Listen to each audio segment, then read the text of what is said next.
ጤና ይስጥልን እንደምን ከረማችሁ የጠይም ብዕር ቤተሰቦች። በእርግጥ ይሄ ሰው ዛሬ ማነሳላችሁ ሌዮ ቶልስቶይ ባለም እጅግ ተደናቂ የሆኑ ሁለት ልቦለዶችን በመጻፍ የሚታወቅ ጀግና ሰው ጭምር ነው።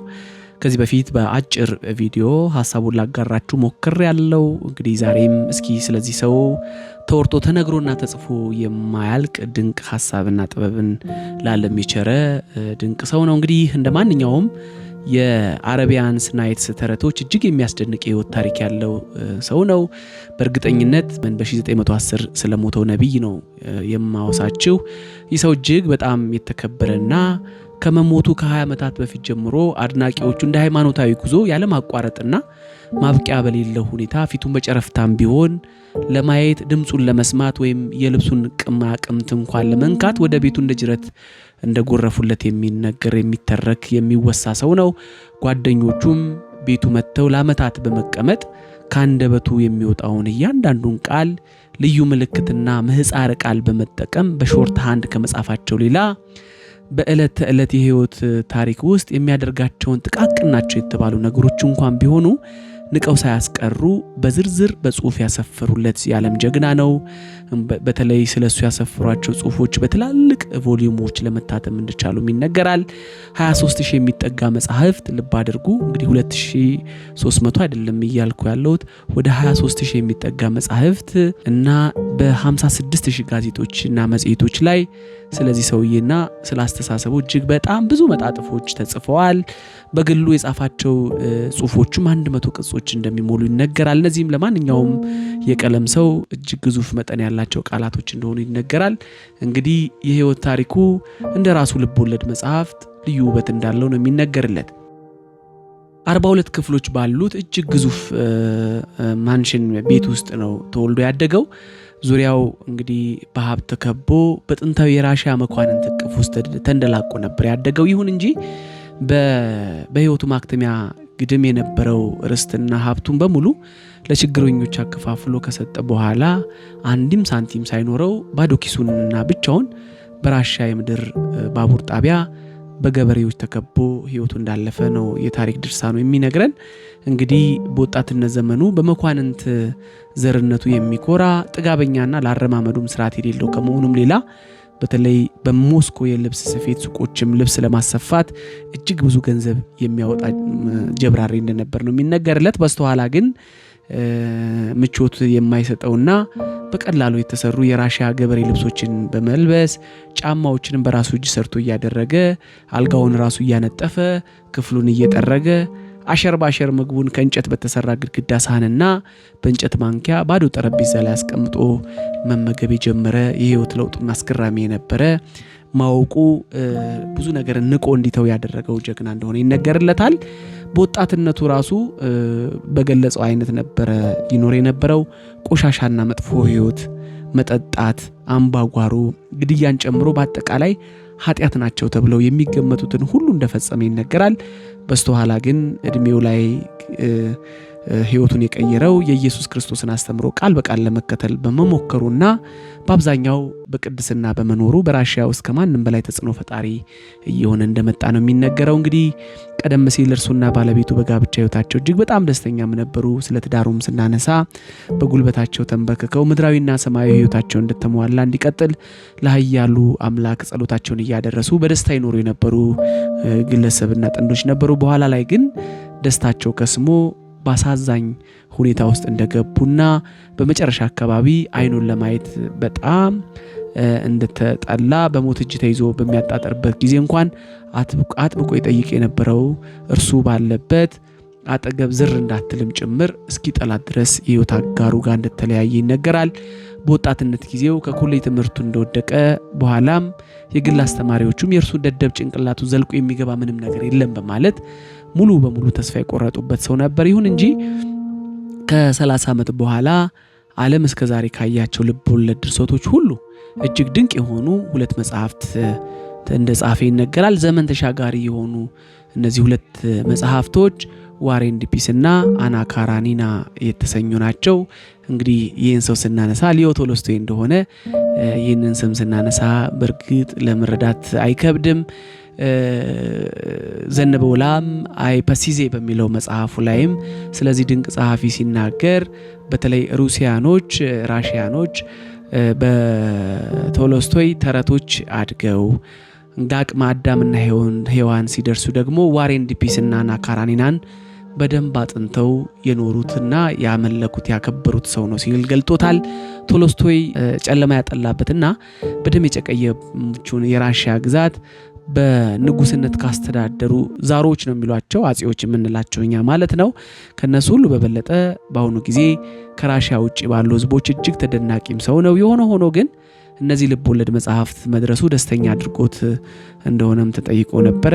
ለጊዜው ደስተኛ ሆኖ የነበረ ቢሆንም ከተወሰነ ጊዜ በኋላ ግን በስራዎቹ በፍጹም እንዳፈረና ከዚያም ቀሪ የህይወት ዘመኑን ለሰላም፣ ስለ ፍቅር፣ ስለ ደህንነትና ድህነትን ስለማስወገድ የሚያሳስቡ ጽሁፎችን በበራሪ ወረቀቶች ላይ በመጻፍ ጊዜውን እንደዋለ ይነገራል። እንግዲህ እነዚህ አነስተኛ ጽሁፎች በርካሽ ከመታተማቸውም ሌላ በጋሪ ፈረስ ተጭነው በሚገፉ ባሬላ በተሰኘ ጋሪ ላይ ከቤት ተቤት በማዘዋወር እንደተሸጡ ይነገራል። በዚህ ሁኔታ በ4 ዓመት ውስጥ 12 ሚሊዮን ቅጂዎችን በየመንደሩ እየዞረ በር ለበር እንዳከፋፈለ ይነገራል። እንግዲህ ከጥቂት ዓመታት በፊት ያው በሱ ዘመን ማለቴ ነው በፓሪስ ውስጥ የቶልስቶይ ወጣት ሴት ልጅ የማወቅ ዕድል ገጥሞኝ ነበር ይላል አንድ ስለዚህ አሁን ስለማወራው ነገር ምስክርነት የገለጸ ሰው።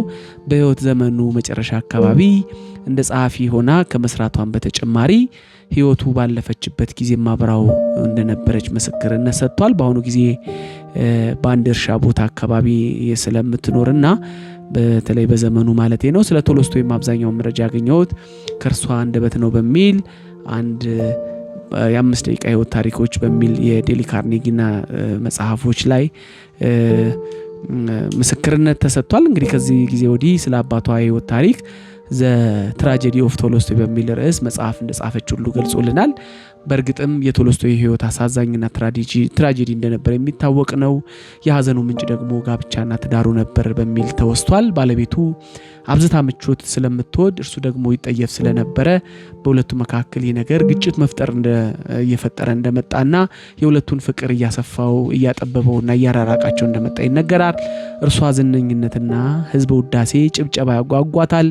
ለእርሱ ደግሞ እንዲህ አይነቱ ረብ የለሽ ነገር ምንም ትርጉም አይሰጠውም። በኋላም ላይ ብዙ ገንዘብ አግኝታ ሀብታም መሆን ያምራታል። እርሱ ደግሞ ሀብት ማግኘትና የግል ንብረት ማፍራት ኃጢአት ነው ብሎ እያመነ በመምጣቱ እርሷ በጉልበት በማስተዳደር ስታምን እርሱ ደግሞ በፍቅር እነዚህ ነገሮች የሁለቱ የትዳር ሁኔታዎች ላይ እና የፍቅር ሁኔታዎች ላይ ጠብ እየፈጠሩ መምጣት ቻሉ። ከዚያ በላይ ደግሞ ነገሮችን ያባባሰውና ትዳራቸውንም የበለጠ ብልሽትሽቱን ያወጣው ባደገኛና በሚያቃጥል ቅናት መጠበሷ ነበር ይላል።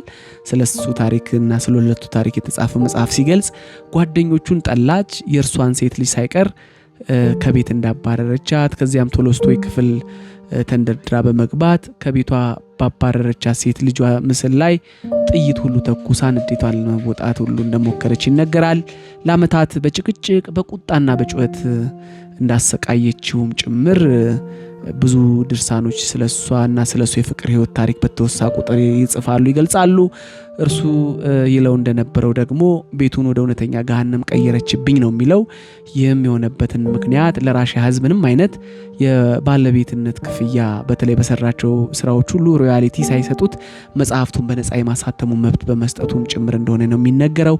በተለይ ሐሳቧን በሚቃወምበት ጊዜ ንዴቷን መቆጣጠር እያቃጣት ያደንዛዥ እጽ ኦፒየም ያለበት ጠርሙስ በከንፈሮቿ በመያዝና የሚጥል በሽታ እንዳለበት ሰው ራሷን የሳተች በመምሰል ወለሉ ላይ ከመወራጨቷን በተጨማሪ ራሷን እንደምትገድል በመዛትና ጥልቅ ጉድጓድ ውስጥ ዘልዬ እገባለሁ በማለት እጅግ በጣም በማስፈራራት ተረብሸው እንደነበረ ይነገራል። እንግዲህ ቶልስቶይና ባለቤቱ ወደ ግማሽ ምዕተ ዓመት ለሚጠጋ ጊዜ በትዳር እንደቆዩ ነው የሚነገረው። አንዳንድ ጊዜ መለስ ስሊላት ተንበርክካ በጉልበቶቹ ላይ ደገፍ ትልና በማስታወሻ ደብተሩ በዳያሪዋ ላይ ከ48 ዓመታት በፊት ሁለቱም በፍቅር አብደው በከነፉበት ጊዜ ስለ እርሷ ተጨንቆና ተጠቦ ጽፎ የነበረውን የሚያሳዝን የፍቅር ታሪክ እንዲያነብላት ትለማመጠዋለች። በዚህ ጊዜም ዳግም ላይመለሱ ተጠራርገው ስለጠፉት ስለነዚያ ቆንጆና ውብ የደስታ ቀናት ሲያነብላት ሁለቱም የመረረ ለቅሶ እያነቡ በፍቅር ጭልጥ ቅልጥ ይሉ እንደነበረ ይነገራል። በኋላም በመጨረሻው ዘመን በተለይ በ82 ዓመቱ በአሳዛኙና ደስታ የለሹ ቤታቸው ውስጥ እስካሁን ድረስ በሚስቱ ተጭኖበት የነበረውን የኑሮ ቀንበርና መከራ ከዚህ በላይ መሸከም አልችልም በማለት በጥቅምት 21 ቀን 1910 ዓመተ ምህረት ሌሊት ከባለቤቱ ሸሽቶ በብርድና በጨለማ ውስጥ ወዴት እንደሚሄድ እንኳን ሳያውቅ እግሩ እንደመራው መጓዝ ጀመረ። ከዛ በኋላም ከ11 ቀን በኋላ በአንድ መጠለያ ባቡር በተለይ የባቡር ጣቢያ ላይ በሳምባ ምች ሕይወቱ እንዳለፈ ይነገራል። በጣም የሚገርመው ይህ ድንቅ ዓለም ያከበረው ሰው በጣር ላይም እያለ አምላክ እያንዳንዱን ነገር ያስተካክላል በማለት አምላኩ ላይ ያለውን እምነት በይበልጥ ሲገልጥና ሲናገርና ሲተርክ እንደነበረ ይነገራል። ይህንንም የመጨረሻ ቃሉ አምላክ እያንዳንዱን ነገር ያስተካክላል ካለ በኋላ የመጨረሻ ቃሉን በተለይ ደግሞ በምንም ነገር ላይ መሞከር ሁልጊዜ መሞከር እንዳለ ሞት መጥቶ በአይኑ ግጥም ብሎ እንደወሰደው ይነገራል። የህይወት ታሪኩ ማለት ነው። እንግዲህ ሊዮ ቶልስቶይን ስናነሳ በእርግጥ ባለም እጅግ ተደናቂ የሆኑ መጽሐፍትን ከመጽሐፉም በላይ ያው ከባለጠጋ ቤተሰቦች ውስጥ ከ42 ክፍል በላይ በተንጣለለ ሰፊ ግቢ ውስጥ ተወልዶ ቢያድግም ህይወት ግን የምርጫው ጉዳይ የሆነችው በተለይም የኢየሱስ ክርስቶስን የህይወት ተሞክሮና አስተምሮ ቃል በቃል እኖረዋለሁ ብሎ ካሰበ በኋላ እንደተከሰተና የህይወቱ መስመርን በዛ መንገድ ውስጥ እንደተቀየረና በመጨረሻም ባሳዛኝ ሁኔታ የህይወቱ እንዳለፈ የሚነገርለት የዓለማችን ድንቅ ጀግናን ሰው ዛሬ በጠይም ብዕር ላውሳና ላነሳላችሁ ያልተነገሩና ያልተደመጡ ያልተወሱ ስራዎቹን የበዴል ካርኒጌ በተጻፉ መጽሐፍቶች ሐሳቦች መነሻ በማድረግ ወደ እናንተ ላደርስና ላቀርብ ወድጃለሁኝ። እንግዲህ ለቤታችን አዲስ የሆናችሁ ወደ ጠይም ብዕር ቤት የመጣችሁ እጅግ በጣም እናመሰግናለን። ሰብስክራይብ በማድረግ ፎሎ በማድረግ ኮመንትም እንዲሁ በመስጠትና ሐሳቦችን በማጋራት አብሮነታችሁን ትገልጹልን ዘንድ እጅግ በጣም በትህትና ጠይቃለሁ። ይህ የጠይም ብዕር ቤት ነው። እኔ ደግሞ በሱ ፍቃድ ተገኝ ነኝ።